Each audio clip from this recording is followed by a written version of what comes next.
नटसम्राट करत असताना मला ज्यावेळी विचारलं त्यावेळी मी म्हटलं हे नाटक नाही मी करणार, मी सिनेमा करेन. नाटक करत असताना तो तेवढा जीव त्याच्यात प्रत्येक वेळी ओतायचा, तर मला असं वाटतं 10 किंवा 15 किंवा 25 प्रयोगानंतर मी मेलो असतो.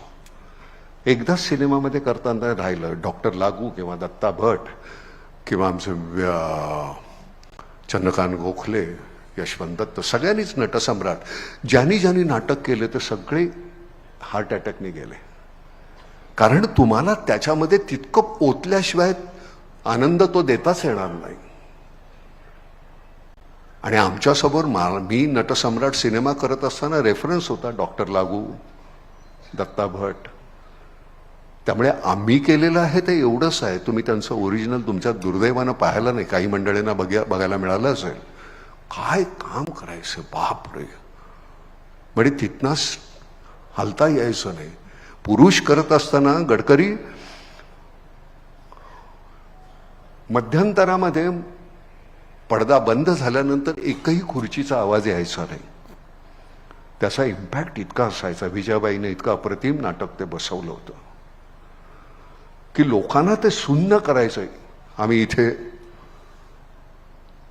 आणि मग थोड्या वेळाने कुठे ते 1 खुर्ची 2 खुर्ची असं कर. तो जो आनंद मिळायचा ना, अत्युच्च आनंद आहे नट म्हणून, तोच आनंद नामचं काम करताना मिळत असतो. इतका आनंद होतो की वा वा वा वा, या गावामध्ये हा हिरवा रंग फुललेला आहे, तो आपण काम केलंय त्याच्यामुळे काय अजून लागतं तुम्हाला? काही लागत नाही. बरं, उद्या मरणावर विश्वास ठेवला ना की जगणं इतकं छान आहे. पण मंडळी समजतच नाही की आपण मरणार आहोत. संचय करत राहायचा. संचय किती करणार, काय करणार, सगळं इथे ठेवणार, 12 मनच लाकडं लागणार, हे लक्षातच येत नाही.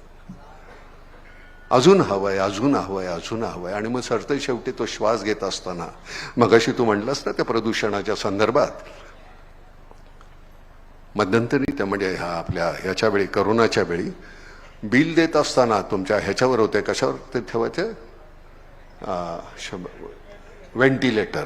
त्या व्हेंटिलेटरवर तो माणूस बिल देताना 8.5 लाख रुपये त्याचं बिल, तो रडायला लागला. तर म्हणले पैसे नाही आहेत म्हणून. का? ते म्हणले तसं नाही, जन्मल्यापासून इतका मी श्वास त्यांनी दिलेला उपराला, त्याला कधी मी धन्यवाद नाही म्हणालो आणि त्यांनी मला कधी बिलही नाही पाठवलं. 4 दिवस मी राहिलो व्हेंटिलेटरवर, 8.5 लाख रुपये तुमचं बिल आहे. तर प्रदूषणाच्या बाबतीत ते म्हणतोय, जन्मल्यापासून आपण श्वास घेतोय, इतका छान श्वास घेतोय सगळा, 1ही रुपया नाही त्यांनी मागितला आपल्याकडे. त्याला छान ठेवणं ही आपली गरज आहे. आणि आपली गरज आहे, त्याची गरज नाही आहे. त्याला जे करायचं ते करेलच तो. पाण्याचा 1ही थेंब वाया जाता कामा नये. हात धुवत असताना इथे नळ चालूच आहे, तोंड धुतोय चालूच आहे नळ. ज्यावेळी आपण पाहतो 2-2, 3-3 मैलावरना पाण्याचा 1 हंडा घेऊन येत आहेत बायका. म्हटलं हे कुठलं चित्र आहे ते बघा आणि मग तिथे काम सुरू करा. ही माणसं का अशी करतायत? आणि आता मी तुम्हाला खरं सांगतो, मी मध्यंतरी बोललो होतो की आता 75 झालं, 76 आता होतील. आता नुसतं भटकत राहायचं, गावोगाव भटकत राहायचं. ही इतकी मंडळी, फार मोठी मंडळी बसलेली आहे तिथे ते लाईन, मी त्यांना नमस्कार करेन जाऊन. आम्ही नुकतीच कुठेतरी आतून उर्मी. आणि नट म्हणून सुद्धा तुम्हाला सांगतो, गडकरी नुसतं घरात मत बसून नट नाही होता येत. रोज नव्या दुःखाच्या शोधामध्ये आम्हाला फिरायला पाहिजे, तरच नवीन पद्धतीनं हास्य आणि दुःख दोन्ही आम्ही करू शकू. नाहीतर त्याच पद्धतीनं आम्ही जे इमोट करत राहिलो ते मॉनोटोनस होईल. नवीन दुःख, मग तीही अशी गावोगाव फिरताना मग ती नवीन दुःख दिसली. ती नवीन दुःख दिसल्यानंतर लक्षात आलं की आमचं दुःख इतकंच आहे. आम्ही त्याला डोंगराव एवढं म्हणत होतो कारण आम्ही इथे धरलं होतं. ते इथे धरल्यानंतर कळलं अरे चिमुटभरच आहे.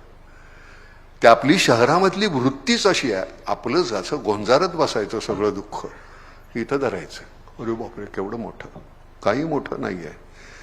खरं म्हणजे दुःख नावाची ही गोष्टच नाही आहे, मानण्यावर आहे. माझं हे सगळं आहे, सगळं झुगारून देऊन सोडून मी निघून जायचं. मी सुद्धा मातीतच झिरपणार आहे. मग तिथं नाही का मी झिरपलेलं असताना मला थोडा ओलावा पाहिजे म्हणून मग हे पाणी वाचवण्याचा प्रयत्न करतो.